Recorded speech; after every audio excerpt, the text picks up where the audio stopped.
Hazrat Ali ibn Abi Talib, l'un des plus proches compagnons du prophète Muhammad, paix et bénédiction sur lui, est reconnu pour sa grande sagesse et sa profonde spiritualité.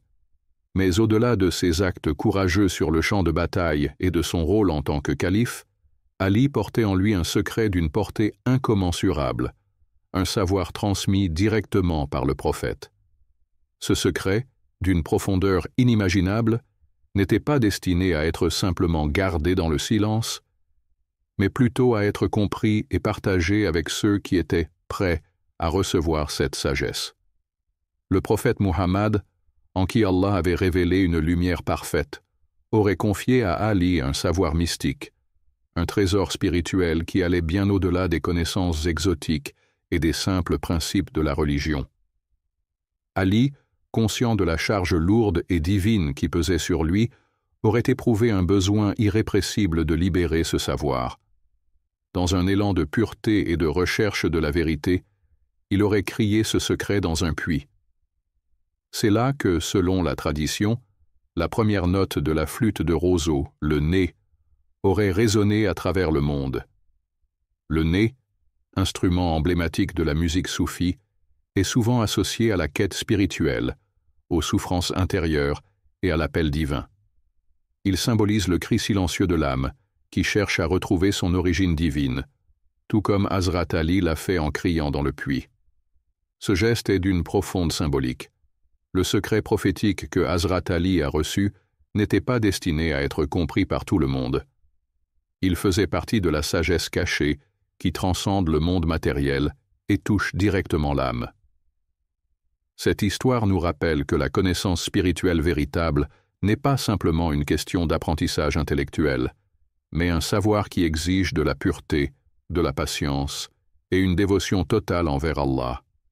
Elle montre également l'importance de la transmission, non pas de manière ostentatoire, mais de façon discrète et profonde, à travers des actes empreints de sincérité.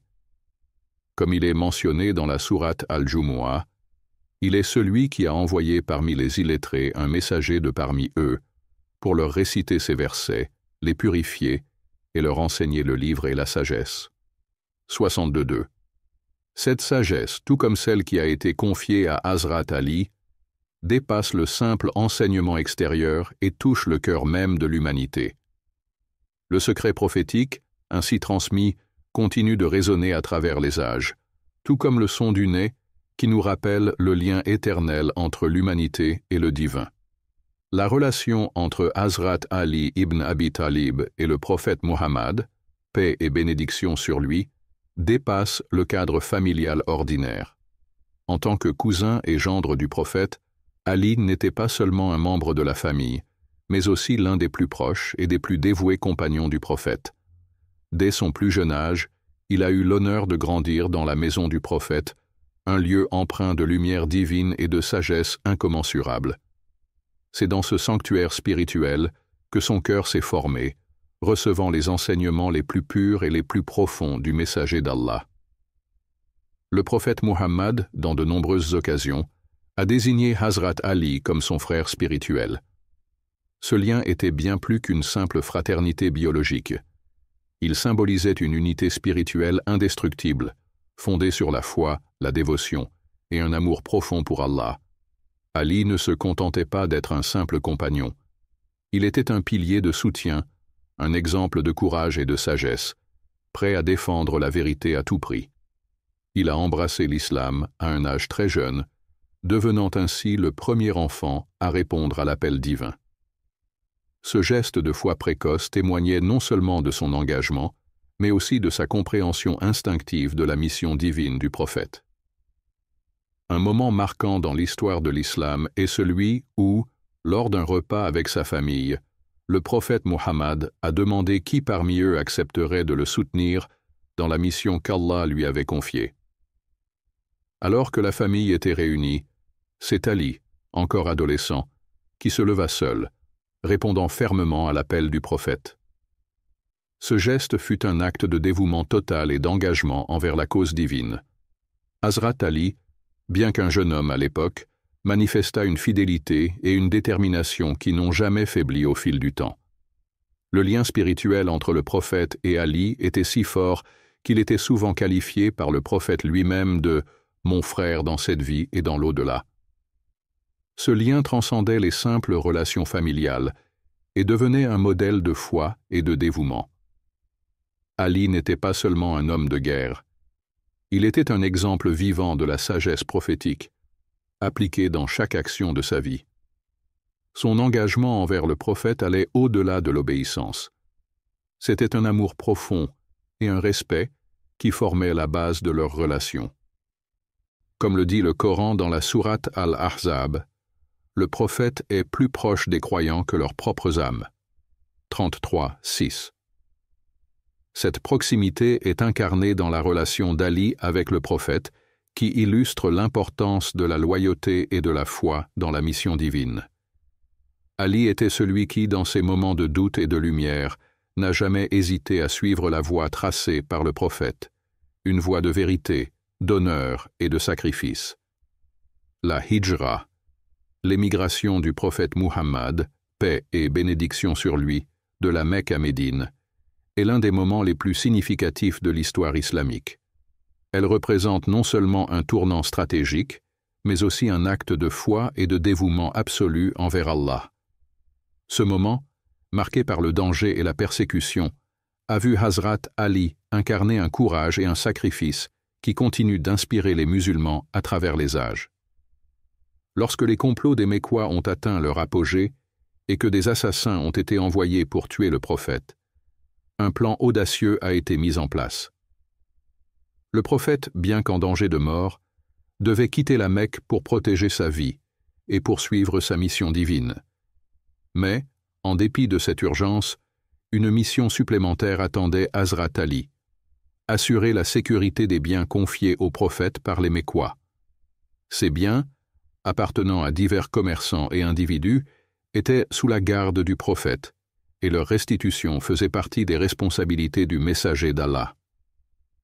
Ali, voyant l'opportunité de servir le prophète d'une manière unique, a pris une décision radicale. Il a risqué sa propre vie en dormant dans le lit du prophète pour tromper les assassins qui guettèrent la maison. Ce geste audacieux n'était pas simplement un acte de courage. C'était une déclaration de loyauté sans condition. Il savait pertinemment que sa vie serait en danger, mais son amour et sa foi en Allah étaient les plus forts que la peur de la mort. Cette confiance totale en Allah, sa soumission et son sacrifice personnel sont des symboles de ce que signifie réellement être un croyant dévoué. Pendant que le prophète s'échappait secrètement vers la grotte de Thor, Ali ne se contenta pas de prendre la place du prophète dans son lit. Il se chargea également de la restitution des biens. Cela illustre non seulement son rôle de protecteur, mais aussi son intégrité et son sens de la justice. Dans un contexte où la trahison et la persécution étaient omniprésentes, Ali est resté un modèle de fidélité et d'honneur. Cet acte héroïque de Hazrat Ali durant la Hijra est un exemple frappant de sacrifice et de loyauté envers la mission divine. Son courage face au danger de la mort n'était pas motivé par une recherche de gloire personnelle, mais par un désir profond de servir Allah et de défendre la vérité, quel qu'en fût le prix. La Hijra ne serait pas ce qu'elle est, sans l'engagement inébranlable de personnes comme Hazrat Ali, qui ont risqué leur vie pour que la lumière de l'islam puisse briller dans le monde. Comme il est dit dans le Coran dans la sourate At-Tawbah, certains parmi les croyants ont honoré leurs engagements envers Allah. Il y en a qui ont accompli leurs promesses et il y en a qui attendent. 911. Hazrat Ali a honoré son engagement envers Allah et le prophète à travers son sacrifice, prouvant que la foi véritable est celle qui transcende les peurs humaines et qui se manifeste par l'action dans les moments les plus critiques. Hazrat Ali ibn Abi Talib, cousin et gendre du prophète Muhammad, paix et bénédiction soient sur lui, est une figure emblématique de l'islam. Son courage et son dévouement à la cause d'Allah ne sont pas seulement des aspects remarquables de sa personnalité, mais aussi des leçons profondes pour les musulmans de toutes les époques. Ali s'est illustré dans plusieurs des batailles les plus importantes de l'histoire de l'islam. De Badr à Khaybar, il a démontré une bravoure inégalée et un engagement indéfectible envers la vérité et la justice. Lors de la bataille de Badr, la première grande confrontation entre les musulmans et leurs ennemis, Ali se distingue par son habileté au combat.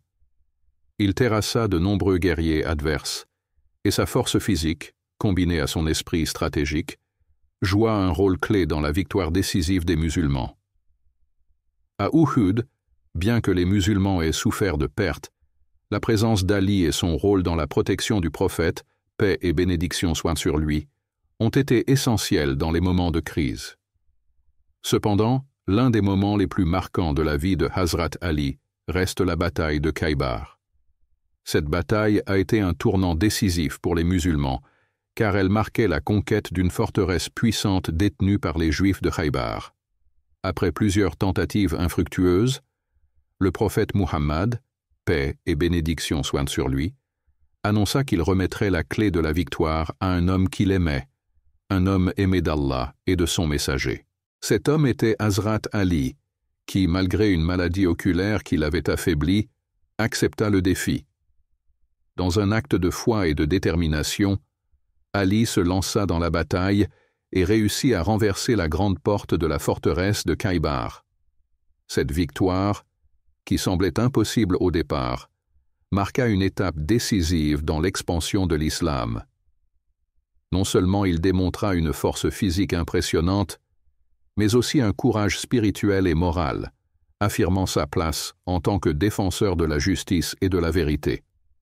En toutes circonstances, Ali a toujours agi en suivant un principe fondamental, la quête de la justice. Son engagement à défendre les droits des opprimés et à lutter pour l'islam n'était pas seulement une question de pouvoir militaire, mais aussi de principes éthiques et spirituels. Cela fait de lui un modèle de foi, de courage et d'intégrité. Comme mentionné dans la sourate Al-Imran 3.13. Il y a eu un signe pour vous dans deux groupes qui se sont rencontrés. L'un combattait dans le chemin d'Allah, et l'autre était un mécréant. Ils les ont vus comme s'ils étaient eux-mêmes 2 fois plus nombreux. Ce verset évoque le principe fondamental de la foi en la victoire d'Allah, même face à des adversités qui semblent insurmontables. Hazrat Ali, à travers ses exploits, incarne ce principe. La foi en Allah, unifiée à la détermination humaine, peut renverser toutes les probabilités. Ainsi, à travers ses actions dans ces batailles, Hazrat Ali ne fut pas seulement un guerrier redoutable, mais un modèle de patience, de foi et de lutte pour la justice. Ces qualités continuent d'inspirer des générations de musulmans, faisant de lui une figure intemporelle du courage et de l'engagement spirituel. L'épée de Hazrat Ali Zulfikar n'est pas simplement un artefact historique, mais un symbole puissant de la justice, de la sagesse et de la force spirituelle qui caractérisait cet homme extraordinaire. Dans les récits, Zulfikar est souvent décrite comme une épée unique, dotée d'une double lame, ce qui en fait une arme aussi légendaire que son propriétaire. Cette épée n'était pas seulement un instrument de guerre, elle était le reflet de l'engagement profond d'Ali pour l'islam et pour la justice divine. La tradition raconte que Zulfikar fut donné à Ali par le prophète Muhammad, paix et bénédiction soient sur lui, lors de la bataille de Badr, ou qu'elle descendit directement du ciel comme une arme divine, préfigurant la nature exceptionnelle de celui qui la brandirait. Lors de cette bataille, où les musulmans étaient en infériorité numérique, l'épée de Zulfikar devint un prolongement de la force et de la foi d'Ali, lui permettant de défendre non seulement l'islam, mais aussi les principes divins de justice et de vérité. Mais Zulfikar ne représentait pas uniquement la puissance militaire d'Ali. Elle symbolisait également sa sagesse. En effet, un épée à double tranchant n'était pas seulement un signe de capacité à vaincre l'ennemi, mais aussi un outil de discernement pour trancher avec justice dans les situations les plus complexes. Ce n'était pas un instrument de violence gratuite, mais une manifestation de la volonté divine de lutter pour la vérité et de défendre l'islam face à l'injustice et à l'oppression. L'inscription légendaire qui accompagne Zulfikar, « Il n'y a pas de héros comme Ali et pas d'épée comme Zulfikar », illustre le statut unique d'Ali en tant que défenseur inébranlable de la foi. L'épée et son porteur sont désormais indissociables, chacun reflétant les vertus de l'autre. Là où Ali menait, la justice et la vérité régnaient, et Zulfikar était là pour s'assurer que ces principes se concrétisent, tranchant sans pitié l'injustice qui se dressait devant lui. Dans la sourate Al-Baqarah, 290, Allah nous enseigne: Combattez dans le chemin d'Allah ceux qui vous combattent, mais ne transgressez pas. Allah n'aime pas les transgresseurs. Ce verset résonne puissamment avec l'image de Zulfikar et d'Ali.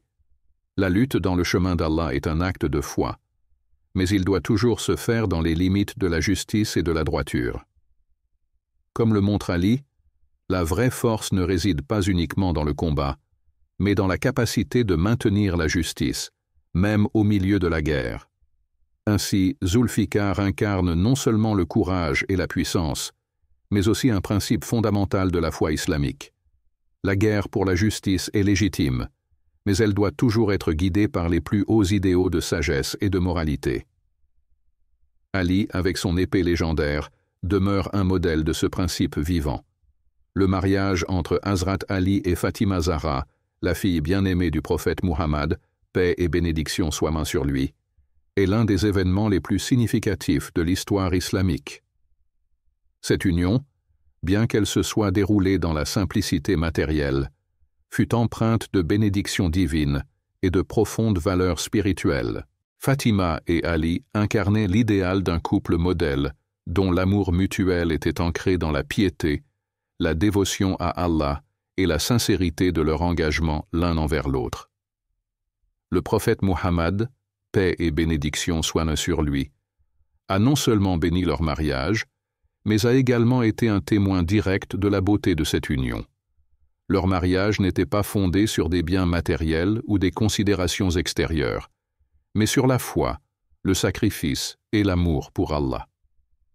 Dans ce foyer humble, les principes islamiques se vivaient au quotidien, où chaque action était marquée par la gratitude envers Allah et un dévouement sans faille à sa volonté. Fatima Zahra, tout comme son mari, était une femme d'une piété exceptionnelle, dotée d'une grande sagesse et d'une profonde humilité. Ensemble, Ali et Fatima créèrent un foyer où les valeurs islamiques étaient cultivées, non seulement dans les moments de prière, mais aussi dans les petits gestes de la vie quotidienne. Leur mariage n'était pas seulement une relation conjugale, mais aussi une véritable école spirituelle, où chaque acte était un enseignement pour ceux qui les entouraient, et plus tard pour leurs enfants, Hassan et Hussein. Hassan et Hussein, leurs enfants, deviendront des figures centrales de l'islam, poursuivant l'œuvre de leurs parents et incarnant les valeurs qu'ils ont apprises dans leur foyer.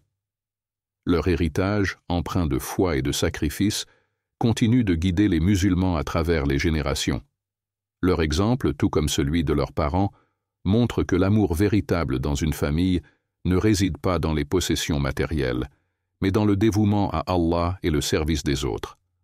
Dans la sourate Al-Ahzab, 33-21, Allah dit: « Vous avez en le messager d'Allah un excellent modèle, pour celui qui espère en Allah et au jour dernier, et qui se souvient souvent d'Allah. » Ce verset met en lumière l'exemplarité du prophète Muhammad, paix et bénédiction soient sur lui, et par extension de sa famille, et il nous invite à suivre leur modèle.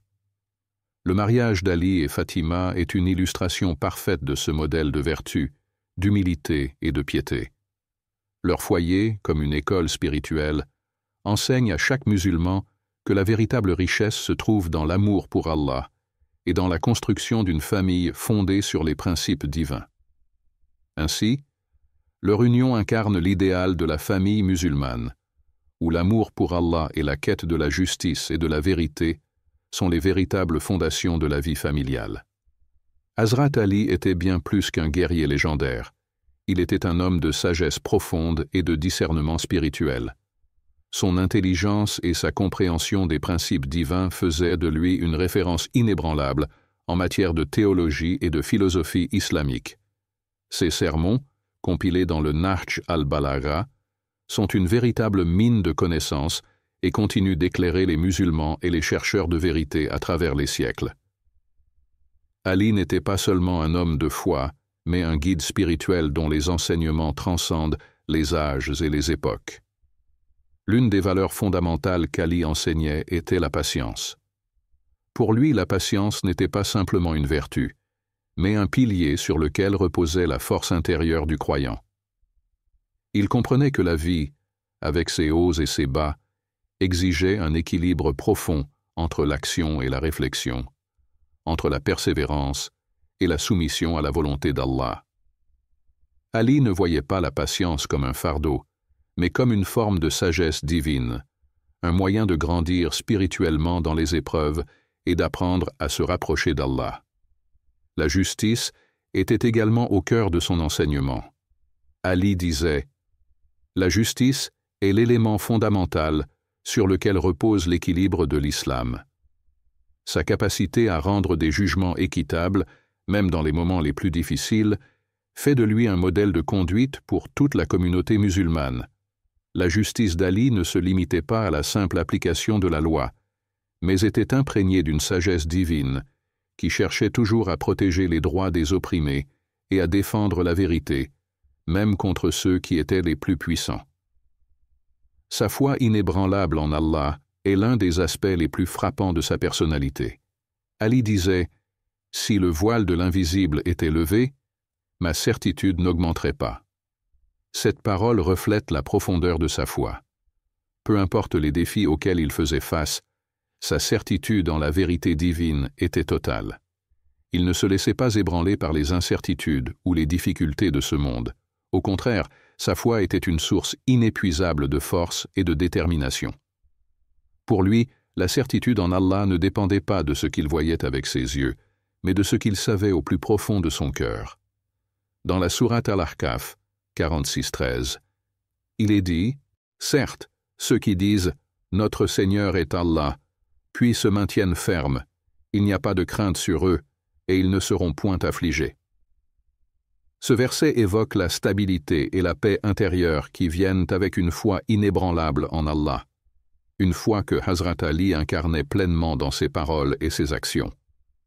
Ces enseignements rappellent que la foi ne doit pas être une croyance superficielle, mais une certitude profonde qui ne vacille pas, quelle que soit la situation.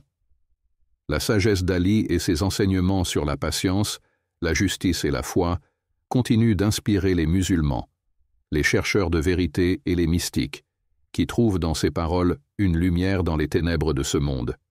En tant qu'héritier spirituel du prophète Muhammad, paix et bénédiction soient sur lui, Ali demeure un guide intemporel, un modèle de vertu et un phare pour ceux qui cherchent à vivre leur vie selon les principes divins. Hazrat Ali ne fut pas seulement un guide spirituel et un leader courageux dans les batailles, mais aussi un mystique d'une profondeur exceptionnelle.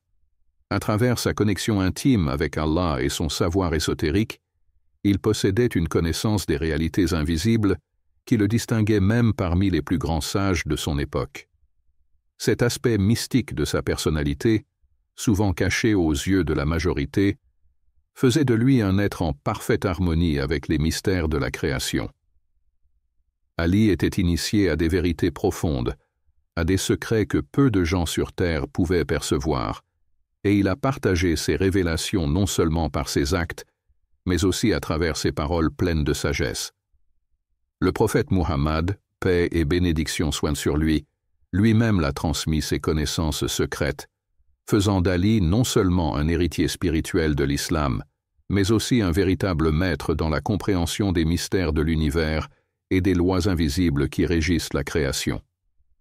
À travers ses enseignements et son expérience spirituelle, Ali dévoilait des vérités profondes sur l'existence humaine et la relation de l'homme avec l'absolu. Son savoir ne se limitait pas aux sciences de la religion ou aux règles juridiques. Il englobait une perception mystique de la réalité, qui se manifestait dans sa capacité à percevoir des vérités que l'œil humain ne pouvait pas voir. Ali est souvent cité comme l'un des fondateurs du soufisme, la voie mystique de l'islam. Le soufisme, qui cherche à rapprocher l'âme de son créateur à travers l'amour, la dévotion et la connaissance cachée, trouve en Ali un modèle de piété pure et de sagesse transcendante. Ses paroles sont remplies de sagesse qui invite l'âme à s'élever, à rechercher l'authentique présence d'Allah et à vivre dans la lumière divine. De nombreux soufis et sages musulmans ont vu en lui une source d'inspiration inestimable, car il incarnait la quête de la proximité avec Allah à travers la purification de l'âme et la recherche des vérités profondes. Les récits de ses interactions avec les djinns et sa capacité à percevoir des dimensions invisibles sont des témoignages fascinants de son lien unique avec l'invisible. Il était capable de voir ce que d'autres ne pouvaient pas voir, et il utilisait cette capacité non pas pour la gloire personnelle, mais pour guider la communauté sur le chemin de la vérité divine. Sa capacité à dévoiler les vérités cachées allait au-delà des simples phénomènes naturels et pénétrait dans les mystères profonds de l'existence, du destin et de l'au-delà. Dans la sourate Al-Araf 7.7, Allah dit « Nous leur avons donné des yeux pour qu'ils voient, des oreilles pour qu'ils entendent. Mais cela ne sert à rien pour eux si cela ne leur apporte pas la compréhension. » Ce verset reflète l'essence de la vision mystique d'Ali. En tant que détenteur de la sagesse spirituelle, Ali ne se contentait pas de voir avec ses yeux physiques, mais il percevait la vérité divine à travers les yeux du cœur. Sa vision allait au-delà de la surface des choses et pénétrait l'essence même de la création. Il comprenait que l'évidence des choses matérielles n'était qu'une petite partie de la réalité, et que la véritable vision se trouve dans la perception intérieure de l'âme qui se tourne vers Allah. Ainsi, la dimension mystique d'Ali n'était pas seulement une quête personnelle de connaissance, mais un moyen pour l'humanité de comprendre l'ordre cosmique divin et la manière dont l'âme peut se rapprocher de son Créateur. Il a enseigné que la recherche de la vérité, loin d'être un voyage extérieur, était en réalité une quête intérieure pour dévoiler les mystères cachés dans le cœur de l'homme et dans l'univers tout entier. L'assassinat de Hazrat Ali en 661 marque une tragédie profonde et bouleversante dans l'histoire de l'islam. Ali, le 4e calife bien-aimé de la communauté musulmane, fut frappé par le coup fatal d'Ibn Muljam, un kharijite mécontent de ses décisions politiques. Cet acte de violence se produisit alors qu'Ali était en pleine prière à la mosquée de Koufa, un moment de dévotion pure et de soumission totale à Allah. Son assassin, en agissant ainsi, ne réalisait pas qu'il frappait non seulement un homme d'une foi profonde, mais aussi l'une des figures les plus respectées de l'islam. Même dans les dernières heures de sa vie, Ali continua à enseigner et à manifester sa sagesse. Mortellement blessé, il rappela à ceux qui l'entouraient l'importance de la justice et du pardon. Son dernier souffle ne fut pas rempli de rancœur ou de vengeance, mais d'un message empreint de sagesse divine. Pardonner aux autres, rechercher la justice et faire tout dans la quête de la vérité. Ce geste montre à quel point son âme était en paix avec Allah, même face à la trahison et à la violence. Ali ne chercha pas la vengeance, mais incita ses partisans à rester fidèles à la voie d'Allah, peu importe les épreuves qu'ils rencontreraient. L'assassinat d'Ali ne fut pas seulement une tragédie personnelle, mais un moment clé qui marqua une division profonde au sein de la communauté musulmane. Sa mort entraîna des tensions et des conflits qui se transformèrent, au fil du temps, en une fracture majeure entre les sunnites et les chiites. Les chiites, qui considèrent Ali comme le seul calife légitime et son héritage comme central pour l'islam, voient en sa mort un moment de martyre. Pour eux, la succession d'Ali représente l'idéal d'un leadership divinement inspiré, tandis que pour les sunnites, les événements qui suivirent son assassinat ont marqué la complexité de l'histoire du califat. Cette divergence d'interprétation a perduré à travers les siècles, donnant naissance à deux grandes branches de l'islam. Mais au-delà des divergences théologiques et politiques qui se sont développées après sa mort, l'héritage d'Ali reste indéniablement puissant et source d'inspiration pour les musulmans du monde entier. Son engagement pour la justice, sa piété et sa sagesse continuent de résonner profondément à travers les générations. Sa tombe à Najaf, en Irak, est devenue un lieu de pèlerinage pour ceux qui cherchent à honorer sa mémoire et à se rapprocher de ses enseignements. Dans la sourate At-Tawbah 911, Allah dit « Certes, Allah a acheté des vies et des biens des croyants parce qu'ils auront le paradis en retour. Ils combattent dans le chemin d'Allah, tuent et sont tués. » Ce verset illustre parfaitement le sacrifice ultime qu'Ali a fait pour l'islam. Sa vie et son martyre sont un exemple de dévouement à la cause divine, et il a payé le prix ultime pour défendre la vérité et la justice.